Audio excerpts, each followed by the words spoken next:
Hey everyone, Nico here.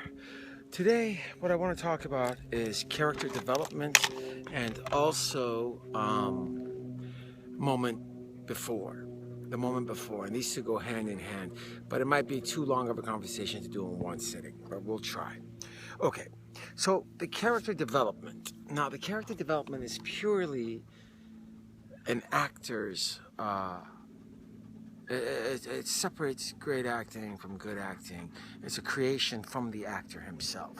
A good actor, being the great detective that he or she is, will tear the script up first, find out every factual thing about his character possible, everything the writer has insinuated about your character, because the last thing you want to do is develop a character that's not being true to the character that's off the page. So once you get all the facts down, the rest is part of your imagination. Now you can substitute your own personal life experiences like we talked about last week and bring in those things to help build the character. There's so many great exercises to develop characters. The most important one, I think, is people watching. You ever watch people? People are fascinating, especially when they don't know they're being watched. You know, just go to a Starbucks or a bar or something and just sit back and watch people, especially if they're by themselves.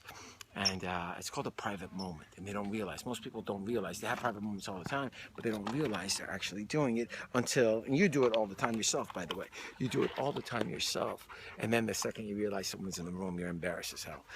One example is, of course, a car. You know, you're in your car, you're singing, you're screaming, doing whatever it is you're doing, and then somebody you look over and someone next to you is watching you, and all of a sudden you just feel flustered and embarrassed. But watch the details, the things, the subtleties that people do, including... You see, the problem with acting is, and a lot of actors do this, they tend to bring the final result on the stage or in front of the camera. That means the characters are perfect human beings. You know, everything's been thought out. Well, nobody's human. No human is perfect. No one. The reason why we love Meryl Streep, Pacino, or De Niro, or any other greats, Brando, is the subtleties and the looks they give, the quirks, that have nothing to do with the lines. You know, the real sense of discovery in the moment, rather than already planned. And now I'm just going to say it. See, that's again, fuck, these flies are killing me. I'm up in the hills again, by the way. I lost my train of thought. Okay, so this character development needs to go from everything that you know all the way to the beginning of the character's life, meaning how was he raised, what kind of upbringing did your character have, you know, what kind of school did he go to. Then you got to start bringing stuff like, you walk into a Swenson's ice cream, what kind of flavor of ice cream would he eat, how does he dress, how does he or she walk, does he have a swagger, does he have an accent, does it help if he did, you know, what was his history, was he in the Vietnam War, or his parents divorced, or, you know, if he picked up the Wall Street Journal, what section of the magazine would he go to, is he a guy that goes to the comics or to the stocks, you know, stuff like that. What is his political affiliation? Now, all of this is about the character, not about you. Now, if the character and you have similar qualities, then by all means, yes, use the real thing. You know, substitute your real life experiences. But you know, you're playing the president, you're playing Obama, let's say. Well, you know, for crying out loud, how does it feel like being biracial? Number one. Number two, always having to prove yourself, you know, in the white world. Number three, what kind of school did he go to? How does he walk? How does he speak? Are you eloquent enough to be that part? Do you have to turn up your eloquence? Do you have to turn off the swagger? Do you have to, you know, all these details about your personal ups and downs that you got to turn up and down, until you kind of create this character, right?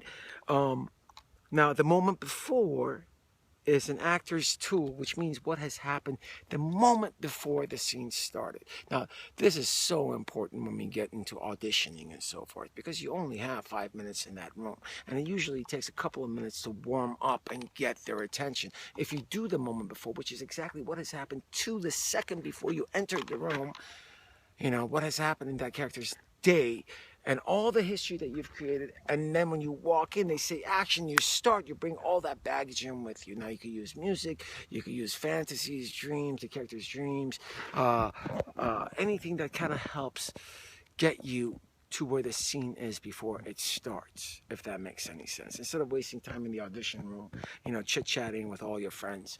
And the thing with auditions is you're usually auditioning with the same actors, all the time, especially if it's commercial film. Your type, because they're typecasts and they're in there, so you get to know them. Instead of wasting time chit-chatting, do some relaxation exercise, go away, work on your lines if you have to. If not, start developing the day, what happened that day, kind of create and bring in the sense memory stuff that will help you. Back to character development now. Method acting comes from this as well, which I'm a big fan of, unless it gets dangerous. Like, think of all the actors that you respect. Daniel Day-Lewis is one of my favorite actors, and he actually, I don't know how much of this is true, but these are what I've heard, that he actually became a butcher for a year prior to taking the part of the butcher in Gangs of New York. Or when he was doing In the Name of the Father, he signed himself off to be incarcerated and tortured, and they had no idea who he was. 48 hours, and he kind of signed his life away to kind of get the feeling of what it's like to be that. Now, I'm all for that as long as you're not damaging or hurting yourself. Again, these are all rumors. I don't know how much of it is true, but Gary Oldman, when he did Sid and Nancy, apparently had to be fed intravenously because he was playing Sid Vicious, and he dropped down to 70 pounds and became uninsurable. Now, I don't know, this could all be a fallacy, but those kind of things are too dangerous, But when he was playing Serpico, like, was actually out on the street giving tickets.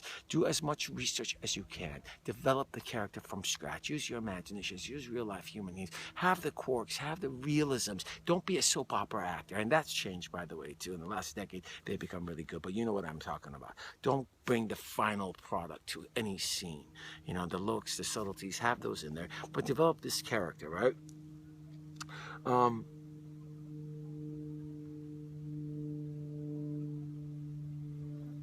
So the scene starts. Look, from the time the sperm hits the egg, there is no more beginning.